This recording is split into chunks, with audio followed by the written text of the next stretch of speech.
Somewhere right now, someone is selling a gun they will regret for the rest of their life, not because it was their grandfather's, because they had no idea what was sitting in their safe was appreciating faster than the stock market. By the time they figured it out, it was gone. These are the 10 guns you should never ever sell in 2026. Number 1 just sold at auction for $80,000. Stay until the end because every single gun on this list hides a technical detail most owners never knew existed. Number 10, Colt Python, pre-1969, Royal Blue First Generation.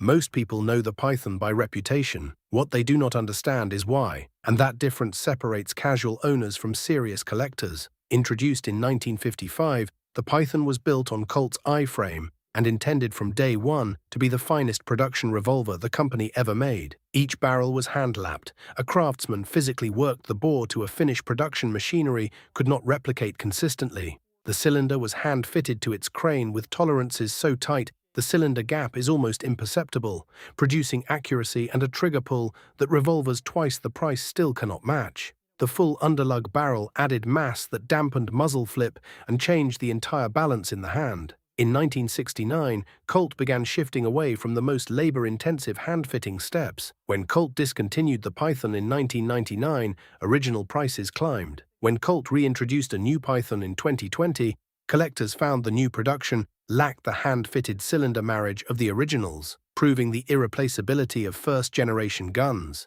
At $2,500 to $6,000 for excellent unpolished originals, the smartest investment on this list at the entry price point. But number 9 is where Winchester's 1964 cost-cutting decision accidentally created one of the most important dividing lines in American collector history. Number 9. Winchester Model 70, pre-1964, the rifleman's rifle. In 1964, Winchester made a business decision that accidentally became one of the most important events in American collector history. The pre-64 Model 70 used a controlled round feed bolt action inherited directly from the Mauser 98 design. The cartridge is captured by the extractor claw the moment it leaves the magazine and remains mechanically controlled all the way into the chamber.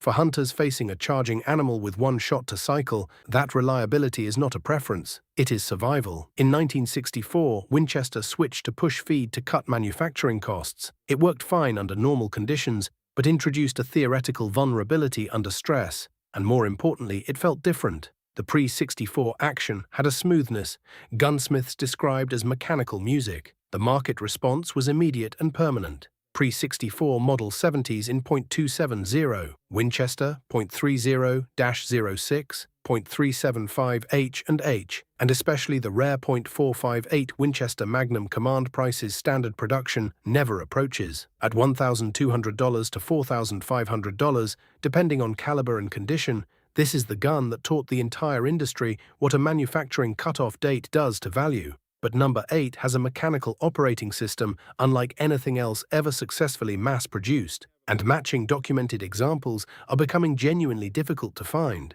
Number 8, Luger P08, World War I DWM toggle lock. There is no semi-automatic pistol in history with a more mechanically distinctive operating system than the Luger P08. While virtually every other pistol uses a tilting or rotating barrel to unlock the breech, the Luger uses a toggle lock, a hinged linkage on top of the pistol that breaks upward like a knee bending backward when the gun fires. This motion extracts and ejects the case, compresses the recoil spring, and chambers a new round as the toggle snaps back flat, the entire sequence visible to the naked eye. This complexity demanded extraordinarily tight machining tolerances and far more individual components than competing designs. DWM produced the finest examples during World War I.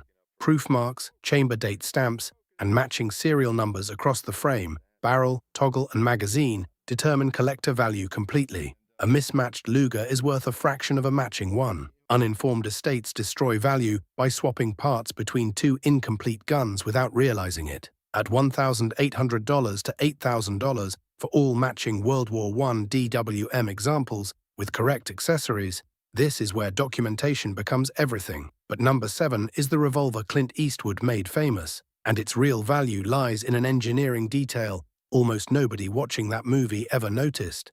Number 7. Smith & Wesson Model 29, pre-lock 4-screw frame. Clint Eastwood pointed one at the camera and asked if you felt lucky. What he was actually holding was one of the most precisely engineered large-frame revolvers ever produced, in its most mechanically pure configuration. The Model 29 in .44 Magnum went through distinct engineering evolutions collectors understand completely.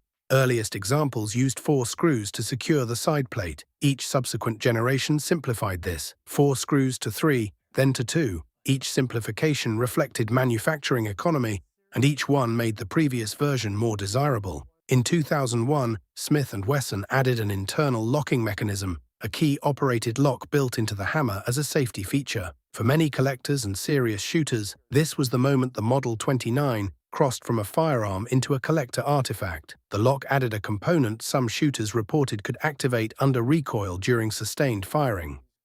Pre-lock examples, especially 4 screw frames, immediately separated themselves in the market. At $1,200 to $3,500 for pre-lock examples, and $2,500 to $5,000 plus for excellent 4 screw frames. This is collector psychology written directly into market price. But number 6 hides a costly trap that has cost casual owners thousands of dollars without them ever knowing it. Number 6. M1 Garand Springfield Armory. Correct matching. The M1 Garand story has been told many times, but the part that costs collectors real money is almost never discussed. Correct configuration.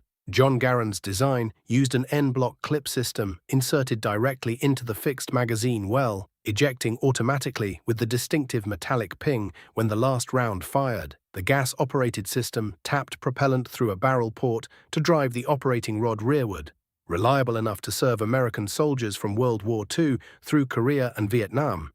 Here is where casual owners lose money without knowing it. The Garand was rebuilt and arsenal repaired throughout decades of service. A rifle that left Springfield Armory in 1943 with all matching components might return from service with a 1955 barrel, a Rock Island stock, and a Winchester operating rod. Each part is genuine and correct, but the rifle is no longer matching, and the difference in collector value between a fully matching Garand and a correct but mismatched one is measured in thousands of dollars.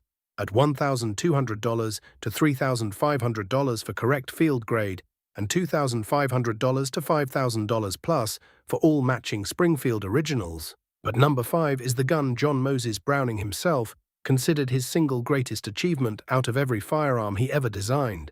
Number 5. Browning Auto 5. Pre-World War II, Belgian Sweet 16.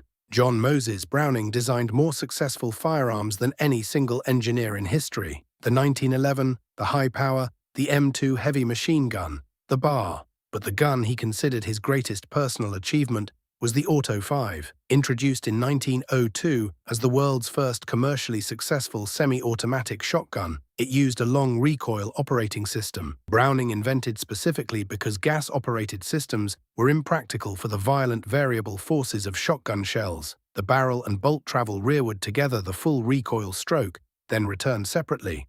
The barrel first, then the bolt stripping a new shell as they do. The distinctive humpback receiver this required is instantly recognizable from 100 yards. What elevates the Belgian-made Sweet 16 above later production is the manufacturing quality of Fabrique Nationale, where Browning personally supervised early production. Hand-fitted components and the friction ring system, adjustable rings that reconfigure for different load weights, were executed at a standard later American production never matched. At $1,500 to $4,000 for pre-World War II Belgian examples in original unaltered condition. But number 4 introduced a trigger mechanism so revolutionary it permanently changed how every modern service pistol is designed. Number 4. Walther PPK. Pre-World War II Zeiss era.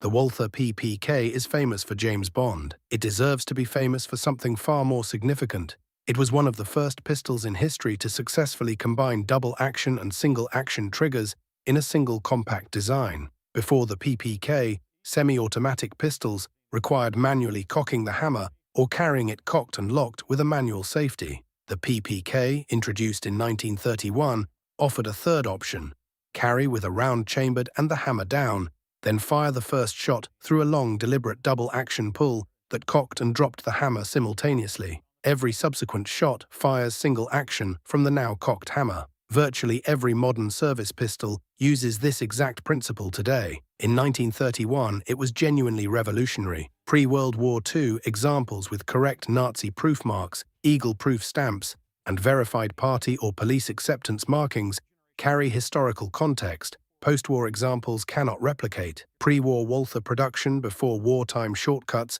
represents the design at its engineering peak, at $1,500 to $5,500 for pre-World War II. Examples with clear, correct proof markings, but number 3 destroys the single most expensive misconception in modern firearms collecting. Number 3, AK-47 mil receiver, Type 1/2/3, pre-1959. Most people believe all AK-47s are essentially the same gun. This is perhaps the single most expensive misconception in modern firearms collecting. When Mikhail Kalashnikov's design entered production in 1947, the Soviet Union machined the receiver from a solid billet of steel. Labor-intensive, time-consuming, and expensive, but producing exceptional rigidity and dimensional consistency. The early Type 1, Type 2, and Type 3 variants using this construction are visually and mechanically distinct from everything that followed. In 1959, the Soviets switched to a stamped sheet steel receiver, thinner, lighter, faster to produce.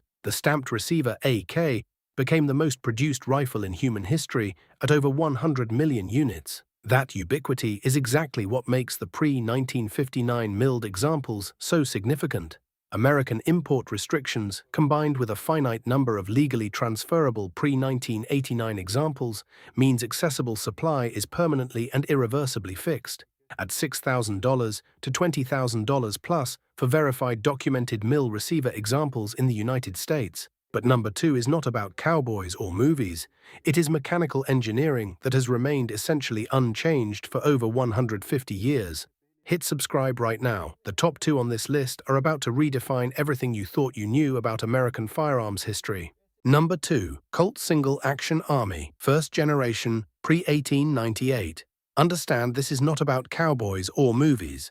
This is a mechanical design so elegantly conceived, it has been in continuous production in essentially unchanged form for over 150 years.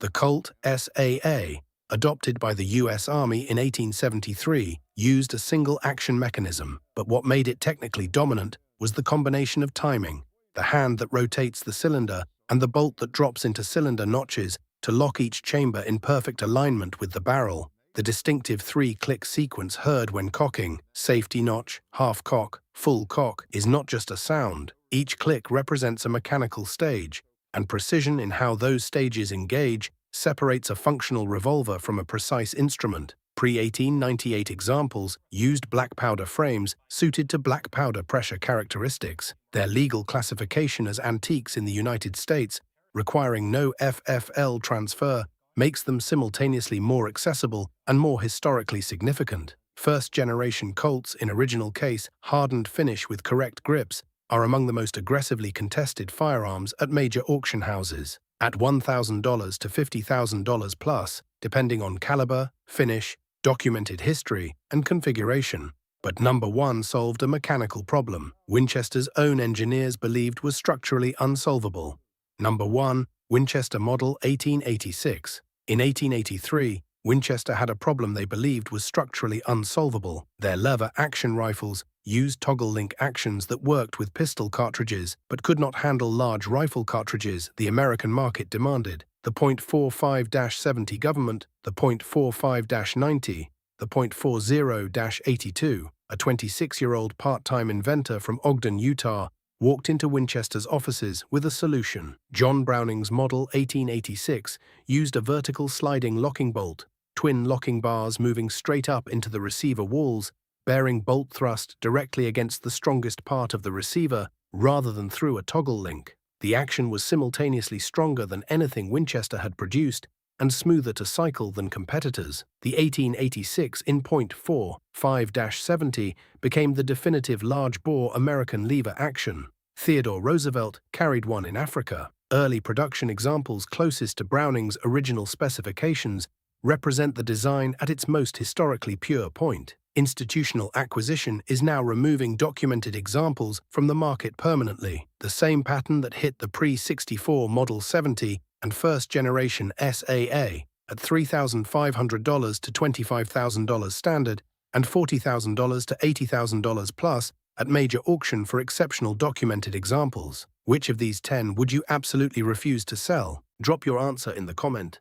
Every gun on this list shares one truth. Their technical excellence was born from a moment in manufacturing history that can never be recreated. The hands that fitted those cylinders, the engineers who solved those mechanical problems, the factories that held those tolerances, they are gone. What remains is finite, and what is finite only appreciates. If you have one of these in your safe, you now know exactly what you are holding. Never sell these guns. Pass them down. Get them appraised by a specialist first. If this helped you, hit subscribe. Drop in the comments which gun surprised you the most. Stay armed.